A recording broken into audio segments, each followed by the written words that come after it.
Creating value for stakeholders is one of the most important aspects of running a successful business. In this lesson, we'll show you some fundamental ways how companies can create value and why it's so important. It's essential to know the secrets of how organizational practices can add value. To make successful investments, one must comprehend which company's strategies boost the bottom line, and that's where we present you with a simple yet powerful framework to help you with that. It will allow you in a simple way to make meaningful connections between the company's activities and long-term returns. Finally, we'll look at examples from some of the world's biggest companies that have used these methods to become leaders in their respective industries. So, let's get started. What is value and why is it important? Most people think that a company's only job is to make money. While it's certainly important for a company to be profitable, there are several important ways in which a company can create value.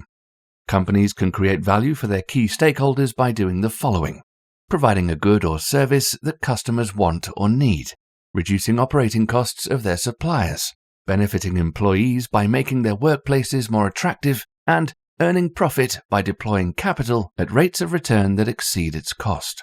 But before digging further into these value creation strategies, let's first understand who the company's key stakeholders are. The key stakeholders of a company are the people who have a vested interest in the success or failure of the business.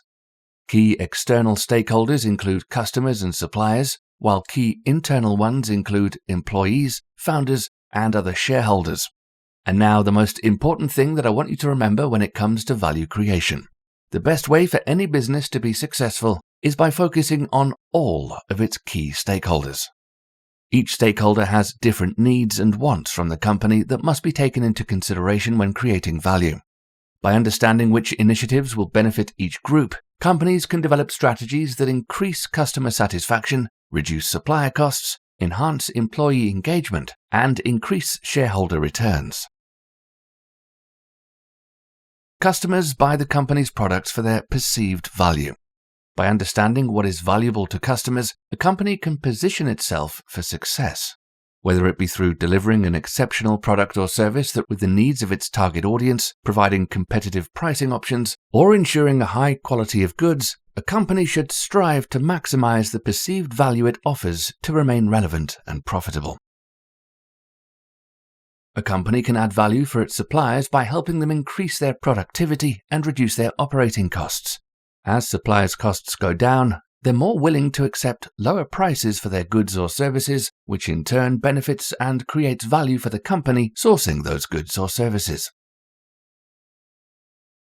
Employees provide their services in exchange for financial and personal benefits by working at a company. If they feel like their company is doing well and caters to them by providing attractive working conditions, competitive wages, or more career development opportunities, then they will be more likely to stay and continue working hard. On the other hand, if they feel undervalued or less regarded at their workplace, they're likely to start to look for other opportunities. Founders are the people who started the company and have a significant ownership stake. They also have a lot of control over the company's direction. Like employees, they want to see the company doing well so that their shares will be worth more. Shareholders are people who own shares in the company. They may be employees, founders, or outside investors. They want to see the company making money so that they can make a profit from their investment. As we've seen, various stakeholders perceive value differently. Investors are focused on financial value and making financial gains from their investments, while customers, suppliers, and employees are focused on the perceived value that they draw from a relationship with a company. Only when a company can grow and sustainably deliver value for all these actors is a company also well positioned for long-term financial success. But what are those value-creating strategies that companies deploy to create value for their stakeholders? A good way to demonstrate the concept is via a value-based strategy framework developed at Harvard Business School. Value-based strategy is all about simultaneously creating value for customers, employees, and suppliers. If a strategic initiative does not create value for customers, employees, or suppliers, it's not worth pursuing it. The management should focus on value creation, not profit itself. Profit will naturally come as a consequence of superior value creation. Why this framework? Because it provides a simple yet powerful insight into which companies' activities are value creating. This can be an invaluable tool in the hands of an investor trying to establish the fundamental prospects of a company under assessment. Here we'll quickly go through the framework and explain its main underlying concepts, but for a comprehensive insight, please consult the original reference below. Now, let's dig deeper into the framework itself. The key tenet on which this framework resides is the value stick, which is a graphical representation of the value created by a company. On the top end of the value spectrum are customers, while on the bottom end are suppliers and employees. The maximum price a customer would ever pay for a product or service is called willingness to pay. Willingness to pay sits on the top end of the value stick. On the other end of the value stick is willingness to sell. It represents the minimum price at which a supplier is willing to sell its products or services to the company, or the minimum compensation an employee would require to work for the company. This leads us to the very essence of the value-based strategy. The only two ways how the company can create value is either by increasing the willingness to pay or by decreasing the willingness to sell. If a strategic initiative isn't accomplishing any of these, then this initiative should be cut. But how does the company capture its fair share of value, and where does it stand on the value stick? The company captures value by setting the price it charges its customers for its products or services, and by setting the compensation toward its suppliers and employees. The difference between these two represents the profit that the company is generating when transacting with these stakeholders. Customer delight represents the value captured by the end customers. It equals the amount by which customers' perceived value of the company's products or services is greater than the price they paid. The higher the customer delight, the higher the perceived value that customers get when interacting with a company, and the higher also the price that customers are willing to pay.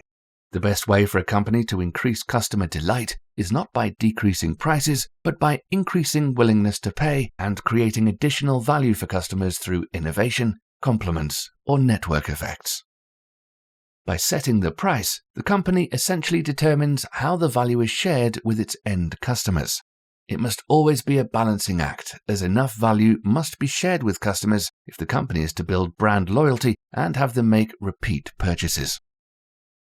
Finally, supplier surplus and employee satisfaction stand for the value that suppliers and employees extract when interacting with a company. Cost is what a company pays in total for its products and services, including material and labor. The higher the cost above the combined price at which the suppliers are willing to sell their inputs and employees are willing to provide their labor, such combined price is called willingness to sell, the higher the delight of suppliers and employees. The best way for a company to maximize value for suppliers and employees is to lower their willingness to sell by helping them achieve better productivity and by creating better working conditions. Now let's show what it really means to create value by increasing the willingness to pay or by decreasing the willingness to sell through some real-world examples. Apple, for example, is known for both its innovative products and its strong corporate culture. They provide products and services that are high quality and stylish, and they're always up to date with the latest technology. The iPhone and iPad are popular products that customers want and need, and Apple's retail stores are highly sought-after places to work. Apple has also been successful in deploying its capital at high rates of return. This focus on creating value has helped them become one of the most successful and the most valuable company in the world. But how did Apple become the most valuable company in the world with a market capitalization of over $2.6 trillion USD? Some of the key reasons for Apple's success over the past 2 decades are its ability to innovate and also its use of complements in support of its hardware business. On the product side, everyone's aware of Apple's groundbreaking new product releases in the past. These new products were not just incremental improvements that delighted customers due to their superior quality and design, but quite often they also had a huge impact on our daily lives. For that reason, these products also create significant delight and perceived value among us as their customers, which in turn made us willing to pay a premium for such valuable products. Underlying Apple's ability to innovate is also due to how Apple is organized internally. Unlike other organizations of similar size, Apple retained its functional organization, which strongly promotes alignment of expertise and decision rights. Their functional VPs are empowered to make key technological and design decisions before the products hit the markets. Finally, App Store is a strong complement to today's iPhone value proposition. Back then in 2008, when App Store was first launched, it generated little if any profit for the company. However, with time and as the competitive pressures on the hardware side increased, Apple was able to defend its value capture also by shifting the profit margins from the hardware to the software side of the business. Another powerful way to increase willingness to pay and create value in certain situations is via network effects. Network effects can be direct or indirect, and they can be a source of competitive advantage for underlying businesses in case the products or services they offer are sticky and hard to replace. In those situations, quickly building scale and being first to the market is often a winning strategy. The direct network effects occur when the value of a product increases with its increasing adoption. Think of Facebook. The more users join the network, the more valuable becomes the network to its existing user base, who can now interact with more other people. The indirect network effects involve different user types who benefit from each other and their increasing number. For instance, Uber customers benefit if there are more Uber drivers who offer their services in respective markets as waiting time decreases. The growing number of drivers attracts even more customers and vice versa, thus creating a positive feedback loop and reinforcing the business proposition. One way for a company to create value is by decreasing the willingness to sell of its suppliers. It might sound counterintuitive, but by making it more cost-effective to sell to the company, both parties can benefit greatly. A company can create a win-win situation by investing in initiatives that make its suppliers' lives easier and boost their productivity. Not only will this lower their willingness to sell, but it also creates more value for the company. Nike's success story is not only because of its iconic brand and innovative products, but also its ability to influence its Asian suppliers through lean manufacturing principles. By opening a training center in Sri Lanka, Nike was able to effectively reduce their willingness to sell among suppliers by teaching them ways to enhance productivity, profitability, and worker engagement. With the implementation of these practices, the suppliers were ultimately able to lower their prices for Nike, leading to a mutually beneficial partnership. This not only increased Nike's profits, but also improved the overall quality of products and production processes from their suppliers. Nike's successful approach serves as an example of how companies' success depends not just on its own internal operations, but also its relationships with suppliers and partners.